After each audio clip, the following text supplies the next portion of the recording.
The situation is unclear. We are losing control of the aircraft. What you are witnessing marks the onset of one of aviation's most perplexing mysteries. A high-quality aircraft, a skilled crew, and an abrupt, alarming descent into uncertainty characterize this event. This is the account of Air France Flight 447. On May 31, 2009, at approximately 8:00 p.m. local time, Air France Flight 447 departed from Rio de Janeiro International Airport in Brazil en route to Paris, France. The journey from Rio de Janeiro to Paris traverses the Atlantic Ocean, beginning in Brazil and moving over the northern Atlantic before reaching the European mainland and ultimately landing in Paris. This flight generally takes around 12 hours. The aircraft involved was an Airbus A330-200, the latest addition to Air France's fleet, which had undergone a significant overhaul in April 2009 and had logged approximately 19,000 flight hours at the time of the incident. It was powered by two General Electric CF6 engines, which had no reported issues. On board were 216 passengers from nearly 30 different nationalities, with the majority being French, Brazilian, or German citizens, including both business and leisure travelers. Although the aircraft is designed for two pilots, the 13-hour duty time for the Rio to Paris route exceeds the 10 hours allowed before a mandatory break, as stipulated by Air France's procedures. This duty time encompasses both the flight duration and pre-flight activities. The preparation for Flight 447 involved a crew of 3 pilots. The captain, Marc Duo, aged 58, possessed nearly 11,000 flying hours, with over 6,000 of those as a captain, including 1,700 hours on the Airbus A330. The relief first officer, David Robar, aged 37, had accumulated more than 6,000 flying hours, with 4,500 hours specifically on this aircraft type. The first officer, Pierre-Cedric Bona, aged 32, had close to 3,000 flight hours, of which 87 were on the Airbus A330. At 8:30 a.m. local time, the Airbus took off without incident, following the expected procedures for a fully loaded aircraft. The crew adhered to standard protocols during the climb and set the course for their transatlantic journey, in line with Air France's operational guidelines. As the aircraft descended to approximately 20,000 feet, the relief first officer exited the cockpit to commence his 3-hour rest period. The captain assumed the left seat, while the first officer occupied the right seat. Shortly thereafter, the flight reached its cruising altitude of flight level 350. The initial hours of the flight were largely routine and uneventful. At 1:35 a.m., the flight entered the oceanic airspace over the Atlantic Ocean, northeast of the South American continent. During this season, the mid-Atlantic region was typically characterized by a broad band of thunderstorms associated with the Intertropical Convergence Zone, a low-pressure area near the equator. This zone is where the trade winds from the northern and southern hemispheres converge, resulting in frequent thunderstorms and heavy rainfall. Navigating through this area can be particularly challenging for pilots, as thunderstorms may not be clearly visible on radar. Additionally, these storms often exhibit less lightning compared to those in other regions, which can lead to a misperception of their severity, especially at night. While the aircraft's automated systems managed the flight, the cockpit crew's primary responsibility was to oversee the operation. Air France Flight 447 experienced considerable turbulence while navigating through an area of tropical showers and weak thunderstorms, which were marked by weak to moderate updrafts and a high probability of turbulence. The flight crew deliberated on their intention to ascend to flight level 370 in order to rise above the adverse weather conditions. However, they determined that the air temperature was too warm for such an altitude. The presence of warm air, being less dense, diminishes the lift necessary for sustaining flight. To enhance visibility outside the aircraft, the crew dimmed the cockpit lights and activated the landing lights, noting that they were entering cloud cover. The captain's absence for a rest break, without a thorough briefing, left the first officer, now in command, to inform the relief first officer about the challenges in climbing and the expected turbulence ahead, which mirrored previous experiences. 6 minutes later, the 2 first officers alerted the cabin crew about the anticipated turbulence, expected to occur in 2 minutes. The turbulence that followed was moderate in intensity, and despite the autopilot being engaged, the aircraft's bank angle varied between approximately 3 to the right and 5 to the left.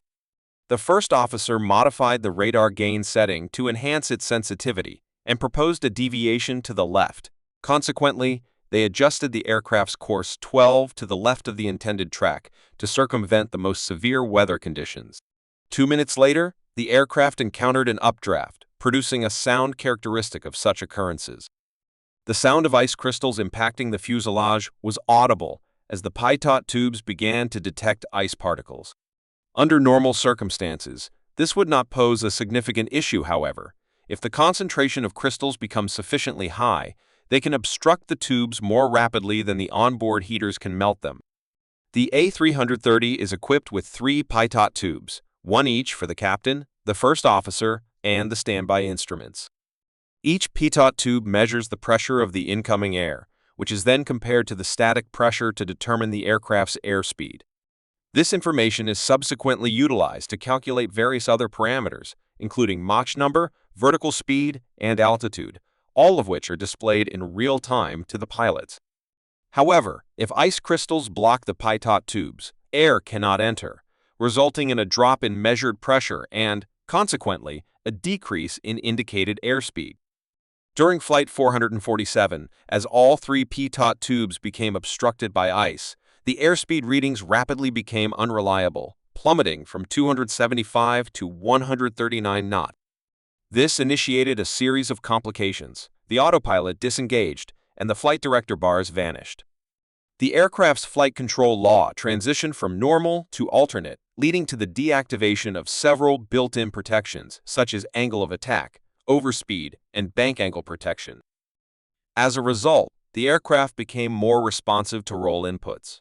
The first officer took control, causing the aircraft to roll to the right while he manually adjusted the controls, applying nose-up and left roll inputs. The auto-thrust system disconnected and entered thrust lock mode, freezing the power setting at 83%. The pitch attitude increased to 6, and the vertical speed rose accordingly. The aircraft was descending at a rate of 1,800 feet per minute, which activated the stall warning. A stall occurs when the wings of the aircraft can no longer produce sufficient lift, resulting in a rapid loss of altitude and the inability to remain airborne. The first officer faced difficulties in managing the bank angle and overcompensated with the roll inputs, leading to a series of alternating left and right banks. These control inputs were misaligned with the actual roll motion. After a challenging interval, he gradually succeeded in stabilizing the roll over the subsequent 30 seconds, which silenced the stall warning. However, just moments later, the airspeed displayed on the standby instrument began to decline sharply, plummeting from 270 to 73 knots. The aircraft's pitch increased by 11 degrees, and its vertical speed surged to 6,000 feet per minute. The first officer persisted in making nose-up inputs, causing the pitch attitude to rise to 16 degrees, accompanied by a series of minor roll movements, each of which he monitored with lateral stick inputs. The stall warning was activated once more, and amidst the turmoil, efforts were made to alert the captain by ringing a call chime in the crew rest area. The aircraft reached the stall angle of attack, resulting in vibrations as it entered an aerodynamically unstable state. Thrust was increased to counteract this, while the first officer continued to apply nose-up inputs, allowing the aircraft to maintain a gentle climb. Throughout this process, he endeavored to minimize lateral control inputs, yet the rolling persisted, necessitating full left and right stick inputs to counterbalance the movements. The obstruction of the pitot tubes had resulted in the melting of the components, leading to all 3 airspeed indicators displaying accurate readings of approximately 180 knots. It soon became evident that the aircraft was flying at an insufficient speed for its current flight level, as the standard airspeed for that altitude was around 260 knots. Moments later, the aircraft ascended to its maximum altitude of nearly 38,000 feet, having gained 3,000 feet in just 1 minute and 7 seconds since the autopilot had disengaged. As the bank angle increased to the right, the first officer maintained full left control input, which had little to no effect on the aircraft's bank angle. "I no longer have control of the aircraft. I cannot control it at all," he stated, while the relief first officer executed 2 complete left control inputs. The first officer continued to hold his control stick fully to the left and pulled it back for nearly 40 seconds. The descent rate escalated to 10,000 feet per minute, with the pitch attitude varying between approximately 10 and 16 nose up. 2 minutes after the autopilot was disengaged, the captain entered the cockpit, where the indicated airspeeds had fallen below 60 knots, rendering the angle of attack sensors ineffective and silencing the stall warning. As the speeds dropped below 30 knots, a red SPD flag replaced the airspeed indication. Despite the first officer's full left input on the side stick, the aircraft was inclined to the right, with bank angles fluctuating up to 45. "What are you doing? What is happening?" he inquired. "I do not know what is occurring. We are losing control of the aircraft. We have lost all control." The pitch attitude fluctuated from 8 to 15 nose up, while the thrust levers were adjusted accordingly. The aircraft was in a state of idleness, with the nose inclined downward. Each time the nose dipped, the angle of attack decreased slightly, allowing the airspeed indication to reappear and the stall warning to reactivate. "I sensed that we were experiencing an unusual speed." The first officer deployed the speed brakes, which caused the nose to rise to a level position with the horizon. The relief first officer advised against extending the speed brakes, leading to their retraction and a subsequent return of the nose to 8 below the horizon before it pitched up again. The aircraft continued its descent at vertical speeds ranging from 10,000 to 15,000 feet per minute. The thrust levers were adjusted to the climb power setting, and for the first time in a minute, the wings of the aircraft briefly leveled, indicating a straight flight path. However, this stability was short-lived, as the aircraft began to sway left and right, prompting the first officer to make significant adjustments with the side stick to counteract each roll and stabilize the aircraft. As the aircraft descended through 20,000 feet, the thrust levers were moved from the climb detent to TOGA. Shortly thereafter, the aircraft began to roll to the right, necessitating full left side stick input, which was maintained for 20 seconds. We're there. We're passing level 100, they noted, having already descended 28,000 feet at that point. "Wait, I have the controls," the relief first officer stated, making a left input for approximately 7 seconds, while the first officer maintained his side stick input. "How is it that we are still descending?" The relief first officer asked, instructing the captain to check for a reset. The flight control computers were reset by the captain, despite his belief that it would not yield any results. The aircraft was in a climb at 9,000 feet, with the nose elevated significantly. The first officer, concerned about the excessive climb, attempted to lower the aircraft's altitude. He pushed his control stick forward while simultaneously reducing the thrust levers to decrease power. However, he continued to pull back, resulting in a dual input warning. The first officer then communicated that he had control of the aircraft, prompting the relief first officer to relinquish control. The relief first officer adjusted the nose to 7 degrees below the horizon, and the airspeed and stall warnings were reactivated. 7 seconds later, despite the relief first officer's assertion of control, the first officer again pulled back on the side stick, triggering another dual input alert and causing the aircraft to pitch upward. The thrust levers were momentarily set to idle, leading to a nose pitch of 16 degrees. The first officer noted the climb, indicating they were at 4,000 feet. As the aircraft descended to 2,000 feet, the ground proximity warning activated, urging the pilots to pull up. The thrust levers were moved to takeoff/go around, TOGA power, and both pilots commanded a nose-up maneuver, resulting in another pitch to 16 degrees. In a critical moment, the first officer pressed the takeover button on his side stick, overriding the relief first officer's inputs. The situation escalated rapidly, with the aircraft descending from 38,000 feet to sea level in just 3 minutes and 30 seconds. Tragically, all passengers and crew on board perished in the incident. One of the most somber days in aviation history warrants a moment of contemplation regarding the significant repercussions of this incident as we honor the memory of those who perished. Shortly after 4 a.m., when the flight failed to establish communication with air traffic control in either Segal or Cape Verde, the controller in Segal made attempts to reach the aircraft. Unfortunately, these efforts were met with silence. In response, Brazil and Segal notified rescue services, prompting a search for the missing aircraft. The difficulty arose from the fact that Air France Flight 447 had seemingly vanished in an area devoid of radar coverage, with no eyewitnesses and sporadic radio communication. 2 days later, Brazilian aircraft detected what seemed to be an oil slick along with some floating debris. A few days thereafter, search teams located 2 bodies alongside personal effects. The final resting place of Flight 447 was identified on April 3, 2011, at a depth of nearly 4,000 meters. By May 10, both black boxes had been recovered and sent for analysis to France's Bureau of Inquiry and Analysis for Civil Aviation Safety, BEAA.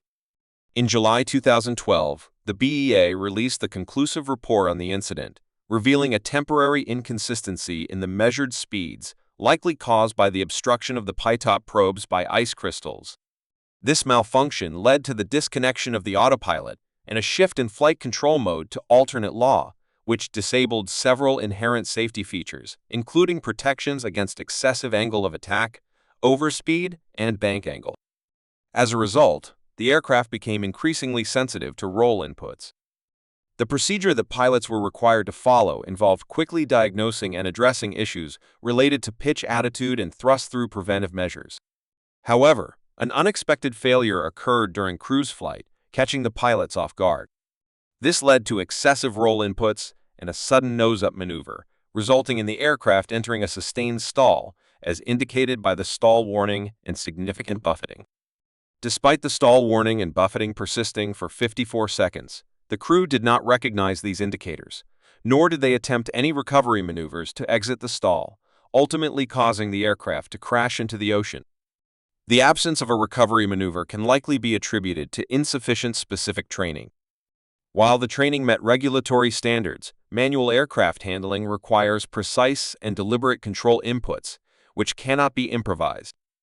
A review of their recent training records and check rides revealed that the co-pilots had not received training in manual aircraft handling for stall approaches and recovery at high altitudes.